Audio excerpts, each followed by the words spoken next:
हम देख रहे हैं कि ये जो दहशतगर्दी की अचानक एक नई लहर आई है, मैं जानना आपसे चाहूंगी, बलूचिस्तान में एक कंटिन्यूटी है, जो हमले हो रहे हैं, फिर सिक्योरिटी फोर्सेस को निशाना बनाया जा रहा है।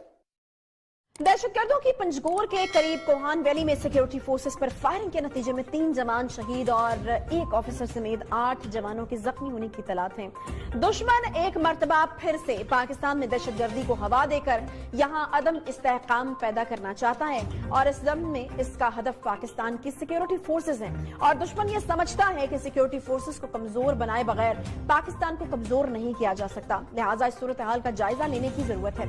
ये जानना जरूरी है कि दहशतगर्दी की अचानक नई लहर क्यों कर आई है और इसके पीछे कौन है, इसके पीछे आखिर मकासद क्या है। दहशतगर्दी की इस लहर में बलूचिस्तान, कराची और वजीरिस्तान के इलाकों में दहशतगर्दों की सरगर्मियां काफी नुमाया तौर पर सामने आई हैं। अच्छा एजाज साहब, हम देख रहे हैं कि ये जो दहशतगर्दी की अचानक एक नई लहर आई है, मैं जानना आपसे चाहूंगी, बलूचिस्तान में एक कंटिन्यूटी है, जो हमले हो रहे हैं, फिर सिक्योरिटी फोर्सेस को निशाना बनाया जा रहा है, फिर पाकिस्तान स्टॉक एक्सचेंज के ऊपर हमला कोई छोटी बात नहीं थी, उसके बाद फिर कराची से जो है वो गिरफ्तार होते हैं। मुझे ये बताएगा कि ये स्लीपर सेल्स हैं जो अब एक्टिव हो रहे हैं या फिर पहले से खात्मा हो चुका था या कि कोई एक नई इंडक्शन जो है वो की गई है, क्या समझ रहे हैं आप?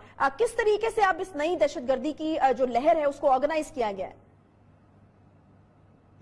अच्छा, इसमें तीनों चीजें हैं। पहली बात यह है कि ये दहशतगर्दी एक ऐसा मामला है जिसमें आखिरी दहशतगर्द तक हमेशा नहीं मारे जाते। आप उनके जो वसाइल हैं उनको कर देते हैं, उनकी रीइंफोर्समेंट को महदूद कर देते हैं, उन्हें सोसाइटी से आइसोलेट कर देते हैं, उन्हें मजबूर कर देते हैं कि वो कोई और काम करें और ये छोड़ दें, लेकिन आखिरी दहशतगर्द कभी भी मारा नहीं जाता।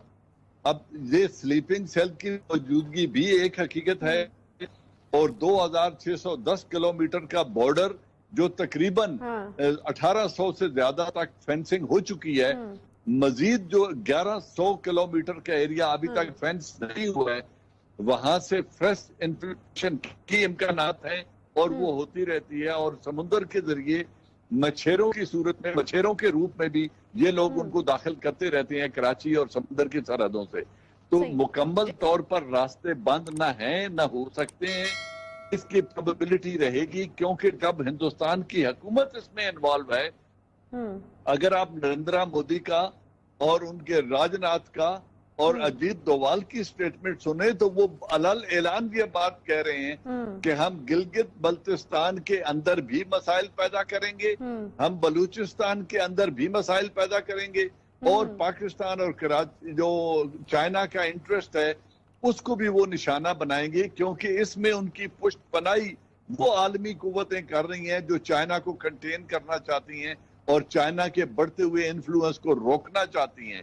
लिहाजा ये एक जंग है जो लंबा अरसा चलने वाली है। हमें अपने घर को बेहतर करना है और अपने रेस्पॉन्स को बेहतर बनाना है। उसके बाद हम देख रहे हैं कि कराची से आज जो है वो 3 और लोगों को गिरफ्तार किया गया है, साथ उनके ताल्लुकात हैं। अब क्या इकदामात कर रहे हैं हम या फिर अभी इसी तरीके से हम देख रहे हैं कि क्या होगा, क्योंकि ये तो अब रोजे रोशन की तरह आया हो चुकी है बात कि भारत वो पूरे तरीके से एक्टिव है इस वक्त पाकिस्तान में। जी आशा, थैंक यू वेरी मच। इसमें तो कोई दो राय नहीं है। ये सिर्फ प्राइम मिनिस्टर ऑफ पाकिस्तान ने पार्लियामेंट में नहीं कहा, ISI और मिलिट्री इंटेलिजेंस के पास ऐसे ठोस शवाहिद मौजूद हैं। इस वक्त जैसे चिराग बुझने से पहले आखिरी लौ देता है, चूंकि हिंदुस्तान और अमेरिका का अमल दखल अफगानिस्तान में दिन ब दिन कम हो रहा है और वाइंड अप हो रहा है और एक स्टेज आएगी जब उनका अमल दखल बिल्कुल खत्म हो जाएगा, तो उससे पहले वो जो कुछ नुकसान आर्म फोर्सेस का करना चाहते हैं वो उसकी पूरी कोशिश कर रहे हैं और पाकिस्तान और चाइना के मुश्तरका मफादात पर वो जितनी ज़रब लगा सकते हैं वो लगा रहे हैं। अब इसमें 2 पहलू हैं जो आप सवाल कर रही थी कि क्या पाकिस्तान इसमें क्या कर सकता है।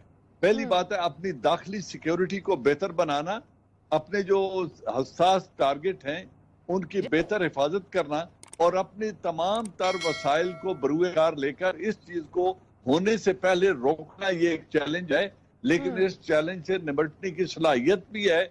मजीद मुस्तैदी की जरूरत है, मजीद मेहनत और लगन की जरूरत है, इसमें और कोई दो राय नहीं है।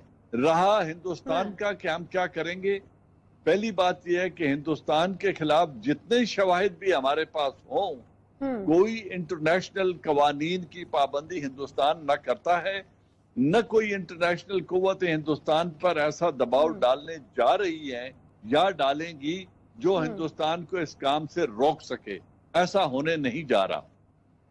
اب اس کا ایک ہی طریقہ ہے کہ ٹٹ فار ٹیٹ جو ہندوستان ہمارے ساتھ کر رہا ہے، اسی لہجے میں، اسی انداز میں اس کا اس کو بھرپور جواب ہندوستان میں اور کشمیر میں دیا جائے. میری ذاتی رائے یہ ہے کہ ہم اس کا پولیٹیکل سلوشن نہیں ڈھونڈ سکتے، اس کا کوئی ڈپلومیٹک حل نہیں ہے. جو کچھ ہندوستان کر رہا ہے اس کا حل ایک ہی ہے کہ اس کو وہی قیمت ادا کرنی پڑے جو وہ ہم سے وصول کر رہا ہے، تو ہندوستان باز آئے گا.